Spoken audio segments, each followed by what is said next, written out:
लीजिए सुनिए जयशंकर प्रसाद की लिखी कहानी परिवर्तन। वाचन समीर गोस्वामी का है। चंद्रदेव ने एक दिन इस जनाकीर्ण संसार में अपने को अकस्मात ही समाज के लिए अत्यंत आवश्यक मनुष्य समझ लिया और समाज भी उसकी आवश्यकता का अनुभव करने लगा। छोटे से उपनगर में प्रयाग विश्वविद्यालय से लौटकर जब उसने अपनी ज्ञान गरिमा का प्रभाव वहां के सीधे सादे निवासियों पर डाला तो लोग आश्चर्यचकित होकर संभ्रम से उसकी ओर देखने लगे, जैसे कोई जौहरी हीरा पन्ना परखता हो। उसकी थोड़ी सी संपत्ति, बिसात खाने की दुकान और रुपयों का लेन देन और उसका शारीरिक गठन सौंदर्य का सहायक बन गया। कुछ लोग तो आश्चर्य करते थे कि वो कहीं का जज और कलेक्टर न होकर ये छोटी सी दुकानदारी क्यों चला रहा है, किंतु बातों में चंद्रदेव स्वतंत्र व्यवसाय की प्रशंसा के पुल बांध देता और नौकरी की नरक से उपमा दे देता। तब उसकी कर्तव्य परायणता का वास्तविक मूल्य लोगों की समझ में आ जाता।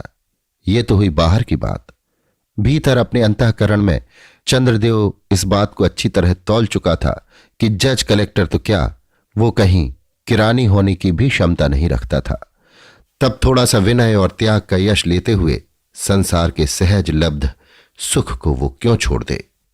अध्यापकों के रटे हुए व्याख्यान उसके कानों में अभी गूंज रहे थे। पवित्रता, मलिनता, पुण्य और पाप उसके लिए गंभीर प्रश्न न थे। वो तर्कों के बल पर उनसे नित्य खिलवाड़ किया करता और भीतर घर में जो एक सुंदर स्त्री थी उसके प्रति अपने संपूर्ण असंतोष को दार्शनिक वातावरण में ढककर निर्मल वैराग्य की, संसार से निर्लिप्त रहने की चर्चा भी उन भोले भाले सहयोगियों में किया ही करता। चंद्रदेव की इस प्रकृति से ऊब कर उसकी पत्नी मालती प्रायः अपनी मां के पास अधिक रहने लगी, किंतु जब लौट कर आती तो गृहस्थी में उसी कृत्रिम वैराग्य का अभिनय उसे खला करता। चंद्रदेव 11 बजे तक दुकान का काम देखकर, गप लड़ाकर, उपदेश देकर और व्याख्यान सुनाकर जब घर में आता तब एक बड़ी दयनीय स्थिति उत्पन्न होकर उस साधारणतः सजे हुए मालती के कमरे को और भी मलिन बना देती। फिर तो मालती मुंह ढककर आंसू गिराने के अतिरिक्त और कर ही क्या सकती थी। यद्यपि चंद्रदेव का बाह्य आचरण उसके चरित्र के संबंध में सशंक होने का किसी को अवसर नहीं देता था, तथापि मालती अपने चादर से ढके हुए अंधकार में अपनी सौत की कल्पना करने के लिए स्वतंत्र थी ही। वो धीरे धीरे रुग्णा हो गई। एक दिन चंद्रदेव के पास बैठने वालों ने सुना कि वो कहीं बाहर जाने वाला है। दूसरे दिन चंद्रदेव की स्त्री भक्ति की चर्चा छिड़ी। सब लोग कहने लगे, चंद्रदेव कितना उदार सहृदय व्यक्ति है। स्त्री के स्वास्थ्य के लिए कौन इतना रुपया खर्च करके पहाड़ जाता है, कम से कम नगर में तो कोई भी नहीं। चंद्रदेव ने बहुत गंभीरता से मित्रों में कहा, भाई क्या करूं, मालती को जब यक्ष्मा हो गया है तब तो पहाड़ लेवा जाना अनिवार्य है। रुपया पैसा तो आता जाता रहेगा। सब लोगों ने इसका समर्थन किया। चंद्रदेव पहाड़ चलने को प्रस्तुत हुआ। विवश होकर मालती को भी जाना ही पड़ा। लोक लाज भी तो कुछ है, और जबकि सम्मान पूर्वक पति अपना कर्तव्य पालन कर रहा हो तो स्त्री अस्वीकार कैसे कर सकती। इस एकांत में जब पति और पत्नी दोनों ही एक दूसरे के सामने 24 घंटे रहने लगे तब आवरण का व्यापार अधिक नहीं चल सकता था। बाध्य होकर चंद्रदेव को सहायता तत्पर बनना पड़ा। सहायता में तत्पर होना सामाजिक प्राणी का जन्म सिद्ध स्वभाव, संभवतः मनुष्यता का पूर्ण निर्देशन है, परंतु चंद्रदेव के पास तो दूसरा उपाय ही नहीं था। इसलिए सहायता का बाह्य प्रदर्शन धीरे धीरे वास्तविक होने लगा। एक दिन मालती चीड़ के वृक्ष की छाया में बैठी हुई बादलों की दौड़ धूप देख रही थी और मन ही मन विचार कर रही थी चंद्रदेव के सेवा अभिनय पर। सहसा उसका जी भर आया। वो पहाड़ी रंगीन संध्या की तरह किसी मानसिक वेदना से लाल पीली हो उठी। उसे अपने ऊपर क्रोध आया। उसी समय चंद्रदेव ने, जो उससे कुछ दूर बैठा था, पुकार कर कहा, मालती अब चलो ना, थक गई हो ना, वहीं तो सामने पहुंचना है। तुम्हें जल्दी हो तो चले जाओ, बूटी को भेज दो, मैं उसके साथ चली आऊंगी। अच्छा कहकर चंद्रदेव आज्ञाकारी अनुचर की तरह चला। वो तनिक भी विरोध करके अपने स्नेह प्रदर्शन में कमी करना नहीं चाहता था। मालती अविचल बैठी रही। थोड़ी देर में बूटी आई। परंतु मालती को उसके आने में विलंब समझ पड़ा। वो इसके पहले भी पहुंच सकती थी।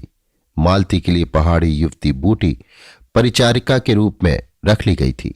ये नाटी सी गोल मटोल स्त्री गेंद की तरह उछलती चलती थी, बात बात पर हंसती और फिर उस हंसी को छिपाने का प्रयत्न करती रहती।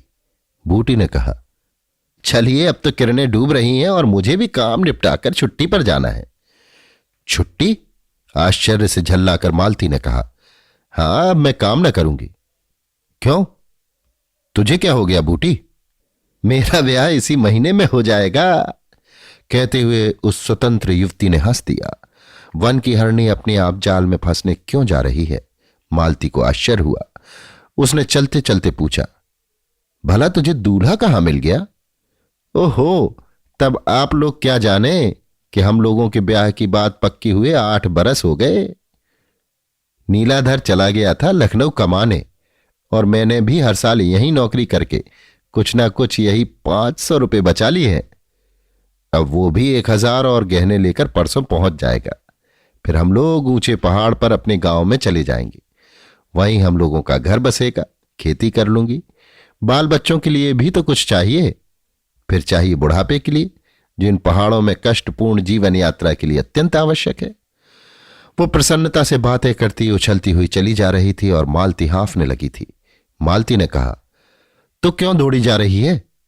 अभी ही तेरा दूल्हा नहीं मिला जा रहा है। कमरे में दोनों ओर पलंग बिछे थे। मच्छरदानी में 2 व्यक्ति सोने का अभिनय कर रहे थे। चंद्रदेव सोच रहे थे, ये बूटी अपनी कमाई से घर बसाने जा रही है। कितना प्रगाढ़ प्रेम इन दोनों में होगा। और मालती बिना कुछ हाथ पैर हिलाए डुलाए अपनी संपूर्ण शक्ति से निष्क्रिय प्रतिरोध करती हुई, सुख भोग करने पर भी असंतुष्ट। चंद्रदेव था तार्किक। वो सोचने लगा, तब क्या मुझे इसे प्रसन्न करने की चेष्टा छोड़ देनी चाहिए? मरे चाहे जिए, मैंने क्या नहीं किया इसके लिए। फिर भी भौहें चढ़ी ही रहे तो मैं क्या करूं? मुझे क्या मिलता है इस हृदयहीन बोझ को ढोने से? बस अब मैं घर चलूंगा। फिर मालती के बाद एक दूसरी स्त्री। अरे वो कितनी आज्ञाकारिणी, किंतु क्या ये मर जाएगी? मनुष्य कितना स्वार्थी है। फिर मैं ही क्यों नहीं मर जाऊं? किंतु पहले कौन मरे? मेरे मर जाने पर वो जीती रहेगी।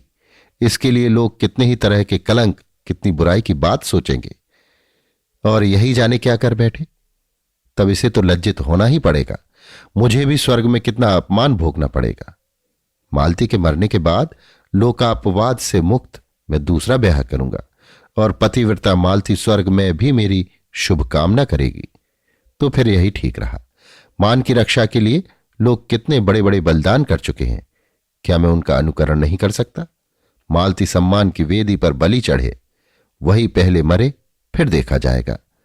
राम की तरह एक पत्नी व्रत कर सकूंगा तो कर लूंगा, नहीं तो चंद्रदेव की खुली आंखों के सामने मच्छरदानी के जालीदार कपड़े पर एक चित्र खिंचा। एक युवती मुस्कुराती हुई चाय की प्याली बढ़ा रही है। चंद्रदेव ने ना पीने की सूचना पहले ही दे दी थी, फिर भी उसके अनुनय में बड़ी तरावट थी। उस युवती के रोम रोम कहते थे, ले लो। चंद्रदेव ये स्वप्न देखकर निश्चिंत सो गया। उसने अपने बनावटी उपचार का, सेवा भाव का अंत कर लिया था। दूसरी मच्छरदानी में थकी हुई मालती थी। सोने के पहले उसे अपने ही ऊपर रोष आ गया था। वो क्यों न ऐसी हुई कि चंद्रदेव उसके चरणों में लूटता, उसके मान को, उसके प्रणय रोष को धीरे धीरे सहलाया करता। तब क्या वैसी होने की चेष्टा करे? किंतु अब करके क्या होगा? जब यौवन का उल्लास था, कुसुम में मकरंद था, चांदनी पर मेघ की छाया न थी, तब न कर सकी तो अब क्या?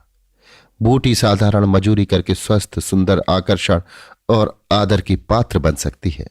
उसका यौवन ढालवें पथ की ओर मुंह किए है, फिर भी उसमें कितना उल्लास है। यह आत्मविश्वास, यही तो जीवन है। किंतु क्या मैं पा सकती हूं? क्या मेरे अंग फिर से गुदगुदे हो जाएंगे? लाली दौड़ावेगी, हृदय में उच्छृंखल उल्लास, हंसी से भरा आनंद नाचने लगेगा।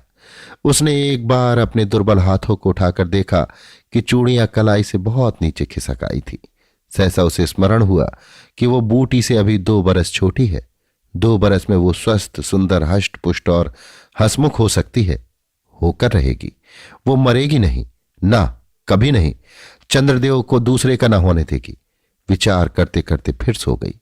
सवेरे दोनों मच्छरदानियां उठी। चंद्रदेव ने मालती को देखा, वो प्रसन्न थी। उसके कपोलों का रंग बदल गया था। उसे भ्रम हुआ। क्या? उसने आंखें मिचमिचाकर फिर देखा। इस क्रिया पर मालती हंस पड़ी। चंद्रदेव झल्ला कर उठ बैठा। वो कहना चाहता था कि मैं चलना चाहता हूं, रुपए का अभाव है, कब तक यहां पहाड़ पर पड़ा रहूंगा, तुम्हारा अच्छा होना असंभव है। मजूरनी भी छोड़कर चली गई। और भी अनेक असुविधाएं हैं, मैं तो चलूंगा। परंतु वो कह ना पाया। कुछ सोच रहा था। निष्ठुर प्रहार करने में हिचक रहा था। सहसा मालती पास चली आई। मच्छरदानी उठाकर मुस्कुराती हुई बोली, चलो घर चलें, अब तो मैं अच्छी हूं। चंद्रदेव ने आश्चर्य से देखा कि मालती दुर्बल है, किंतु रोग के लक्षण नहीं है। उसके अंग अंग पर स्वाभाविक रंग प्रसन्नता बनकर खेल रहा था। अभी आप सुन रहे थे जयशंकर प्रसाद की लिखी कहानी परिवर्तन। वाचन समीर गोस्वामी का था।